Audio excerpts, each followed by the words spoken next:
Good Tuesday evening and welcome to the NCWLIFE Evening News. I'm Grant Olson.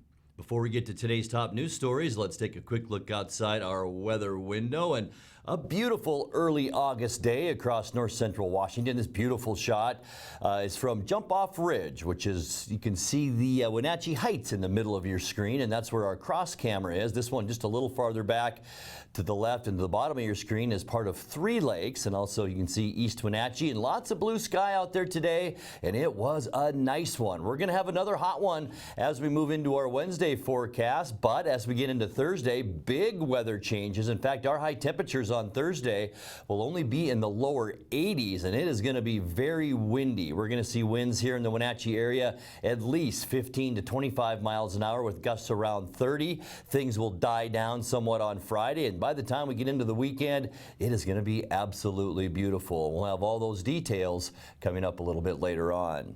And now a few of the stories we're following for you tonight. A quick response by firefighters prevented a fire along the railroad tracks near Coles Corner from spreading yesterday afternoon. Authorities believe a Malaga man intentionally set the 3,000-acre Clockham fire to avoid arrest for a dispute over real estate. And a falling boulder damaged the headworks of the Icicle Irrigation Canal on Sunday, reducing water flow to more than 3,000 customers in the Upper Valley. But first, we begin tonight. A 55-year-old Kennewick man was killed late Monday morning when he slid his Harley-Davidson motorcycle into the trailer of a potato truck and then was hit by a semi north of Warden in Grant County. The Grant County Sheriff's Office said James Bowles was riding his 1999 Harley southbound on Road U Southeast about 11:20 a.m. when he came upon the slow-moving potato truck and trailer.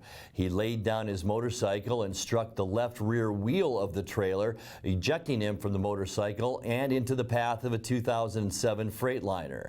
The driver of the potato truck, 38-year-old Oscar Cisneros of Mexico, was unaware of the accident and continued on, but then returned to the scene when notified. The sheriff's office said excessive speed contributed to that accident, which happened about 1.5 miles from Interstate 90. A quick response by firefighters prevented a fire along railroad tracks near Coles Corner from spreading yesterday afternoon. Shortly after noon, Lake Wenatchee Fire and Rescue, the State Department of Natural Resources, and Forest Service crews responded to the fire.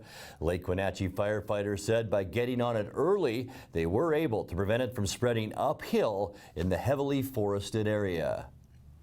Well, authorities believe a Malaga man intentionally set the 3,000-acre Clockham fire to avoid arrest for a dispute over real estate. 29-year-old Wade Ryan Hawkins is jailed and faces a possible charge of arson in that blaze, which broke out on July 24th.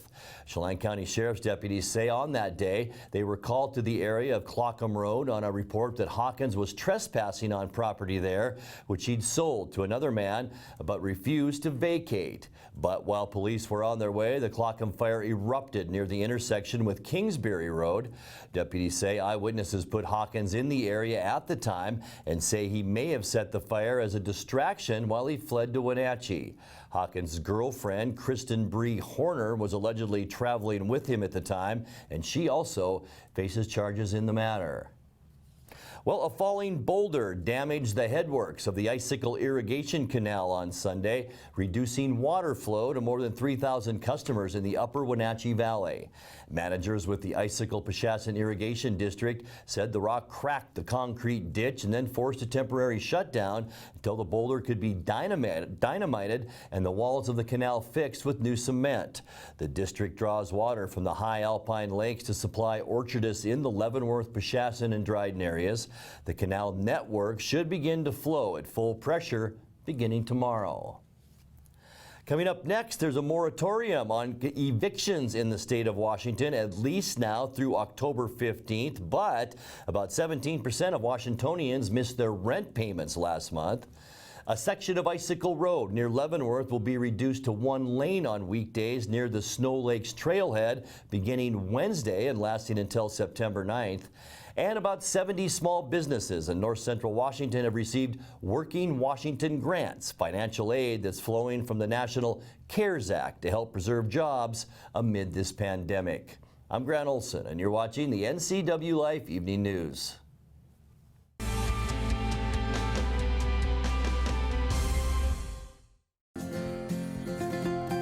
At Local Myth Pizza, we believe in real food, freshly prepared with only premium ingredients. Our cheeses are imported from Italy. Our sauces, dressings, and even our sausages are made in-house fresh daily. Featuring Northwest craft beers and 30 Chelan Valley wines and ciders. Family fun and amazing food. Eat local, drink local, and be local at Local Myth Pizza. Come see why Sunset Magazine says you can't beat Local Myth Pizza. I have fiber at home because it allows me to do a great job in my profession. It allows me to learn things that I need to learn at home. It allows my kids to hopefully one day be able to be educated because of what they learned online and what they learned from their teachers. And it allows us to have fun too as a family. And we're able to do a lot of things because of fiber internet. I'm Rudy, and my family learns with fiber. Nissan is the value leader in new cars and SUVs. Check out these new models starting at under $20,000. The all-new Versa from $17,020. The all-new Sentra from $17,400. And the all-new Kicks from $17,995. Now you can have the Nissan style, performance, and reliability, all for under $20,000. And they're all here at Town Nissan, up behind Costco in East Wenatchee. Family roles change with time. You may find yourself being an unpaid caregiver to a loved one. Caregiving can be rewarding, but also stressful. Taking care of yourself is vital. Aging and Adult Care of Central Washington has low or no cost services for unpaid caregivers, such as in-home support, care supplies, and counseling. Connect in your local area by calling Aging and Adult Care at 800-572-4459 and mention you're interested in caregiver support.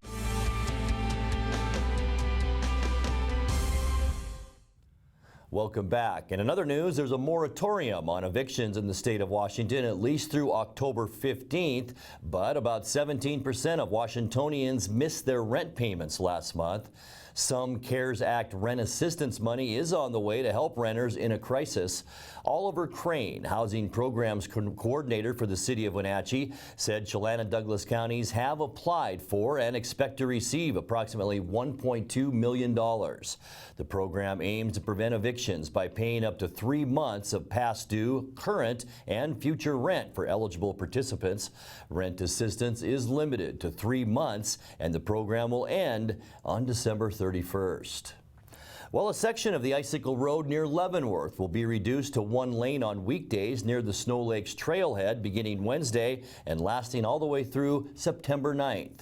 The City of Leavenworth, Icicle, Peshassin Irrigation District, and Trout Unlimited are installing a new water main line, a fish screen at the city's water supply diversion, and making fish passage improvements along Icicle Creek. Traffic between mileposts 4.7 and 4.9 will be limited to 1 lane on weekdays with flaggers controlling traffic.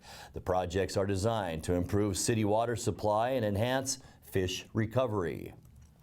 Well, about 70 small businesses in north central Washington have received Working Washington grants, financial aid following from the National CARES Act to help preserve jobs amid the pandemic.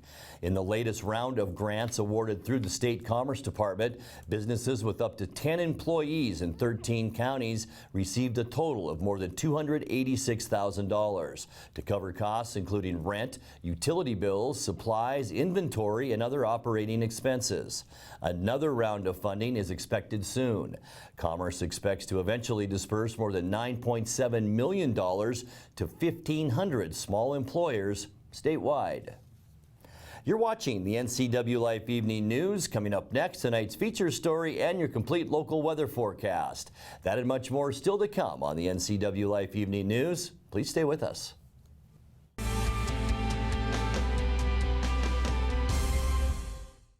The 2 hottest pickups in America are at Town Chrysler Jeep Dodge Ram. First, the Ram 1500 with back-to-back Truck of the Year awards from Motor Trend, and now the Car and Driver 10 Best list for 2020. They call it a luxury sedan with pickup capabilities. Ram is on a roll now with 3rd-generation EcoDiesel power. Next up, the Jeep Gladiator, also a 2020 10 Best model based on the new award-winning Jeep Wrangler. It has options and capabilities that no other truck can offer. 2 more reasons when it comes to buying a truck. There's no reason to leave town. Traditional values and innovation in honoring the life of each family we serve is part of the ministry of Heritage Memorial Chapel. Our staff is committed to walk with your family with compassion through this time of grief. We are here to help and here to serve, the right kind of help when you need it most. Heritage Memorial Chapel.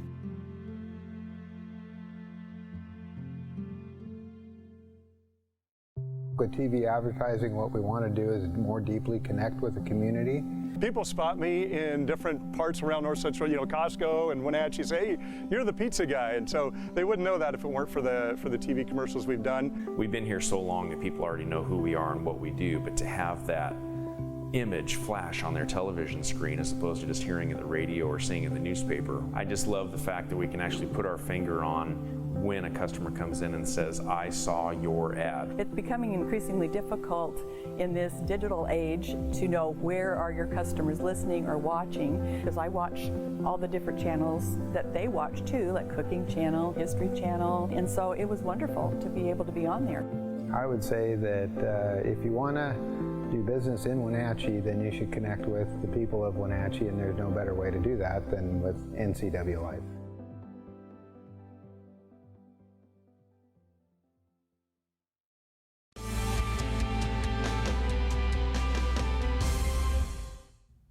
Welcome back to the NCWLIFE Evening News. 13 people have died from COVID-19 here in the Wenatchee Valley. That's 13 families left to mourn their loved ones. Dawn Nichols of East Wenatchee was the 10th person claimed by the virus in Chelan and Douglas counties when she died on July 15th at the age of 59. She was a home care nursing assistant who worked with disabled clients around the valley. In tonight's feature story, her children recently spoke with NCWLIFE's Jefferson Robbins about her life and the experience of losing someone to the pandemic. She was born and raised mostly in the Lake Chelan Valley. Her parents moved over to Feenan Hill for a year or two when she was a teenager, but mostly up there, which is where we were both born. She worked hard for what she had. She was a super generous, giving person, and she was one of those people, if she had something and she may not need it and she knew somebody else needed it, she would just give it to them, and unfortunately sometimes that actually got her in trouble where she was taken advantage of, but that still never stopped her from being that caring, giving person. Growing up, it was just mom and us, and we lived with our grandma, so grandma watched us, mom worked to make sure that we had what we needed, so she loved her work. That's pretty much all she did. She'd get a phone call for them asking her to come into work, and she's like, yep, yeah, I'll come into work, not a problem. And so she'd work, for 14 days straight sometimes, and, then get a couple extra days off. So, it benefited her by doing that too, because then she'd have more time when, I've got 4 days. What do you kids want to do? Where are we going? Let's go on a road trip. Back in the end of June, a coworker had found out they had contracted the virus and got a positive test. So everyone in the house, including clients, got tested, and that testing happened on a Saturday. Friday, and she got her negative results on Saturday. That following Monday is when she actually started coming down with symptoms. And from there, it just kind of all spiraled. It was the 29th of June that she came down with symptoms.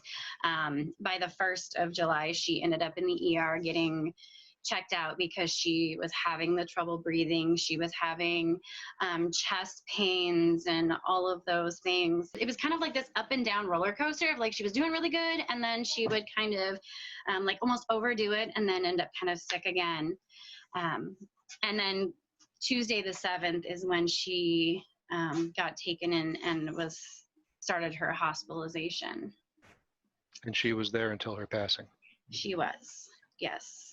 How were you able to manage contact with her? Because I assume you wanted to stay some distance and the hospital wouldn't let you in her room, correct? Correct. But due to what was going on, there was really no contact with my mom. There was a couple text messages for a couple of days, but other than that, that was about it. We'd video chatted a time or two between that positive test and when she was admitted. But for the most part, she was, again, that roller coaster of ill and feeling better. When she was better, we'd get to video and talk. Once she was hospitalized Tuesday night, the 7th, Wednesday morning, her lungs had started to fail. And so at that point, the doctors had talked to her and decided to intubate and put her on that ventilator.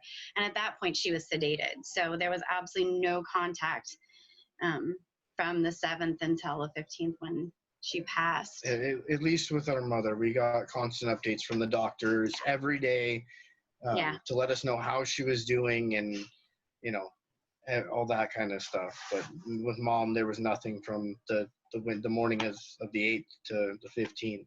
Not being able to say those goodbyes, not being able to do that while they're still alive is hard.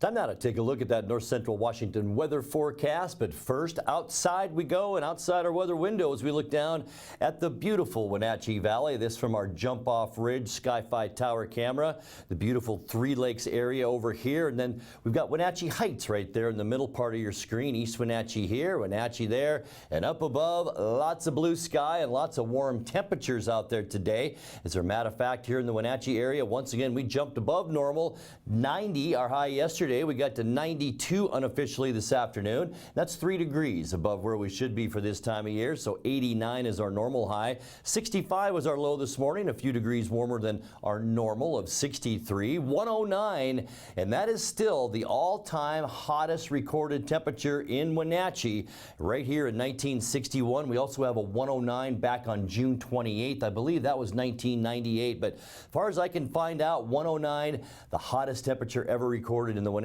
area. 53, our record low in 1962.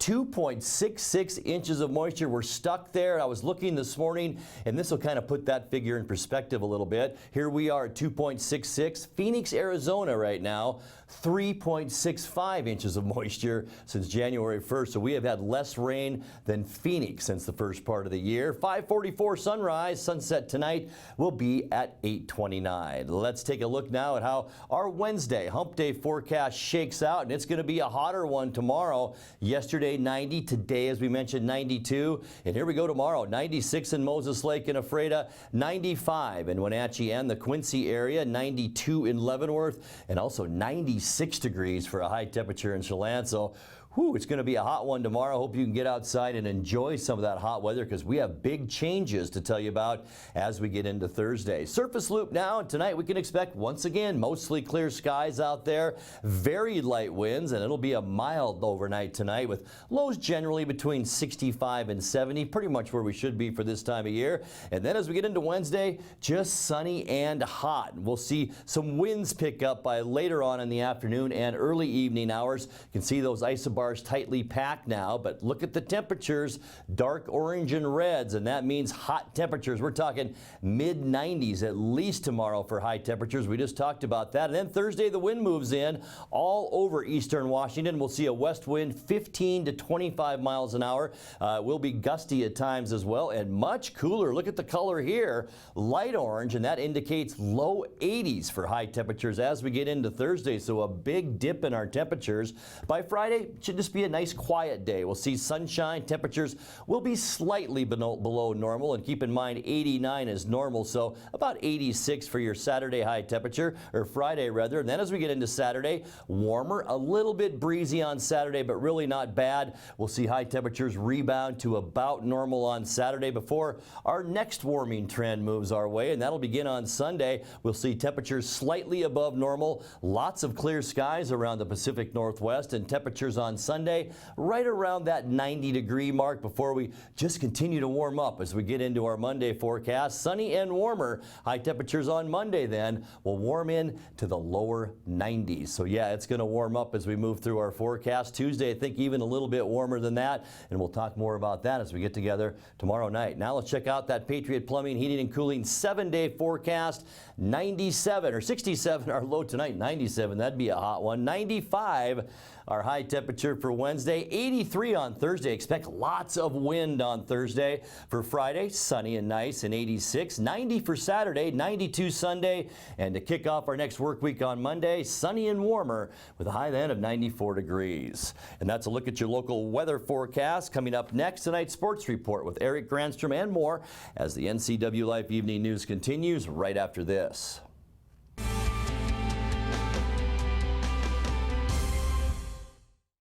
So Pam, how's your mom doing? She's okay. She's struggling. She'd like to stay in her house, and it's getting harder for her to do the daily chores. What kinds of problems is she having? Just basic house cleaning, you know, taking care of her house, yard work, taking care of her medicine. It does sound exhausting. It is very exhausting, and I always worry about her. Aging and Adult Care can assist you or your loved one to remain comfortably and safely in their own home. Contact them today to start the conversation. And now it's a sports update on the NCWLIFE channel. And a happy Tuesday to you. The Mariners' losing streak has reached 3 games after being shelled by Oakland last night at T-Mobile Park. 11-1 the final. Seattle did get the early lead thanks to the hot-hitting Kyle Seager. With a man at second, 2 outs in the bottom of the third, Seager took an 0-1 pitch down the right field line. Lined into right field for a base hit. J.P. Crawford steaming around third base. He scores easily as Kyle Seager just keeps driving in runs. His 2-out double has put the Mariners in front 1-0. Something that Kyle has always been able to do from the time he showed up to the big leagues is pull the ball with authority, which showed the spray chart. Started last year, was using the entire field, but that fastball starts on the inside corner and runs to the middle of the plate as he turns on it. That's barreled up. Mariners get their first hit with a runner in scoring position. Second base hit in the game for Kyle. Seattle starting pitcher Justice Sheffield was in command through 4 innings, but then came the 5th. The A's plated 8 runs in the frame, chasing Sheffield from the game and taking 3 out of 4 at T-Mobile Park. Manager Scott Service said, "This is a game you flush and get ready for the next one." It all changed a little bit. That long at bat that Chris Davis had, he eventually walked him, and then the inning started to pile up. I thought he was a chance to get out of it there. Obviously, Laureano got us again today with the big hit to kind of put them in the lead, and then trying to end the inning there was kind of when the game got away from us. No doubt, Shaw struggled command-wise and getting that 3rd out. So, it did get away from us there in the 5th, and trying to, bright side tonight's ball game. I thought Chef did his job, did a really nice job of keeping us right there in the ball game. And, not much to speak of offensively. Their guy Montos is really good. Had good stuff and, good off-speed pitches as well. So, not a fun game to watch by any standards. We walked a lot of guys tonight. We did not control the strike zone. And unfortunately, it got ugly there. So, again, nothing we can do about this one. Going to get in the shower, wash it away, and we got the Angels coming in and get back on track here tomorrow. Kyle Seager, the lone bright spot, that is, going 2 for 3 at the plate with a double and an RBI. Kyle Lewis's 10-game hitting streak to start the season came to an end. He went 0 for 4. Mariners continue their 20-game stretch to start the season with the Angels in town tonight. Justin Dunn will start for Seattle against LA's Andrew Heaney. Well, Oakland and Seattle, the only game in the American League West last night as we check the Les Schwab scoreboard. A's a half game in front of Houston, while the Mariners now 2.5 games back. Well, training camp for the Seahawks, and training camp, we'll say in air quotes, continues at the VMAC in Renton after a week of quarantine. Seattle begins the 2nd week of camp at a slow pace. It's something Coach Pete Carroll says has to happen to keep everyone safe. The call for patience is it's ridiculous. It could be we get to this point, we miss the off season, the physical part of it on the field and in the complex here and all of that. So we're so raring to go, and yet we can't start. The whole first week was really quarantine. Week 2 now is the ramp-up period, and so we're still not there. We really won't get to practice like we want to practice until our third day on the field. It's like Thursday the 14th or something like that. So we're so far away from ever even getting to that point, because what we're doing right now is really to take the place of the off-season work that we would have had on the field. And so that's why we're ramping up, and the league has given us a structure that we can follow, that we need to be very disciplined about how we do this, and find out where our guys are conditioning-wise. So today was the first day. And we only have half the team, then we'll have the other half of the team out there in the afternoon. to just see where we are, and it's really about individual evaluations, and then we'll make a collective decision too on where we are, and then we'll go from there. Seahawks, one of a few teams in the NFL that came out of quarantine COVID-free. Carroll says that's a testament to the leadership on the club. Nobody's playing football, you know. Nobody's tried this out. We're experimenting with the process and to see how the game fits with the interactions and what it means in terms of controlling the spread of the infection. We'll just have to wait and see. I can't tell you what's going to happen, but I'm optimistic that we're doing everything we can, and I love the leadership on this team continuing to send the message to the guys, because I really feel like more than ever the leadership in your locker room is going to be more meaningful and more instrumental in our success. I mean, it's always crucially important, but now more than ever.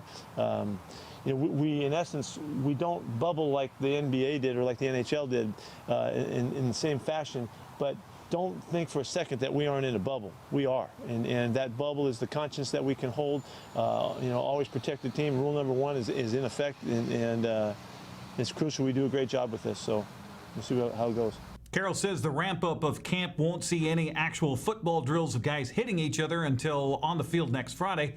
With the NFL canceling all preseason games, Carroll says they'll have a couple game-like days at CenturyLink Field to help evaluate young players. We'll have more with Coach Carroll throughout the week as training camp continues for the Seahawks.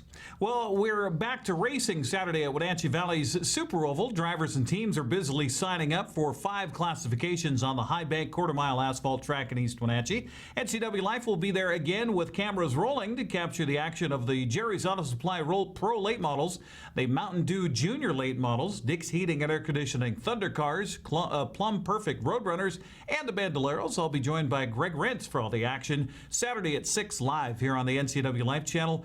By the way, there will be a practice on Friday night at WVSO, and again, because of COVID restrictions in Douglas County's hold on the 1.5 and the safe start phasing, no fans allowed this weekend.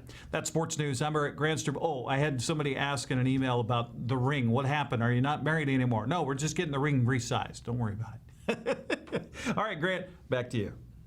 Whew. Thank you, Eric. And a reminder before we leave you tonight, today is primary election day, and if you haven't already mailed your ballot, your options for voting are dwindling. But you still can take your ballot to one of several drop boxes in your county or take it directly to the county elections office. However, you must do so before 8 o'clock tonight to get it counted.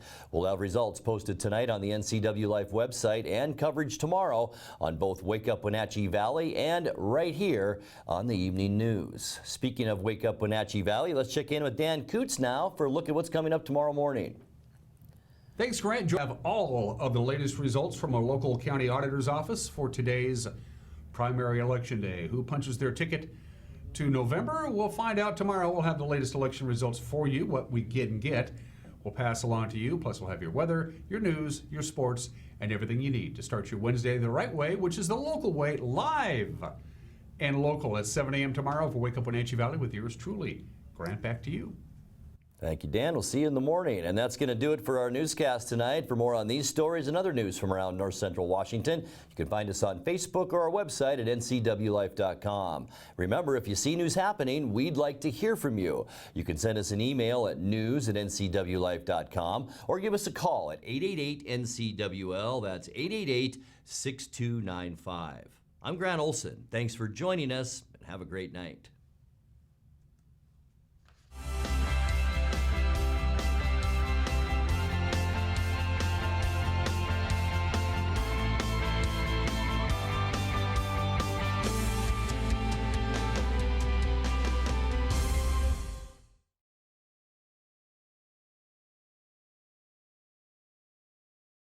This is Caitlin Hedersheet, the producer of the NCWLIFE magazine.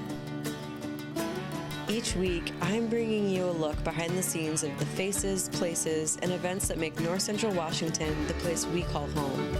Tune in every weekday for an in-depth look at a new topic each week.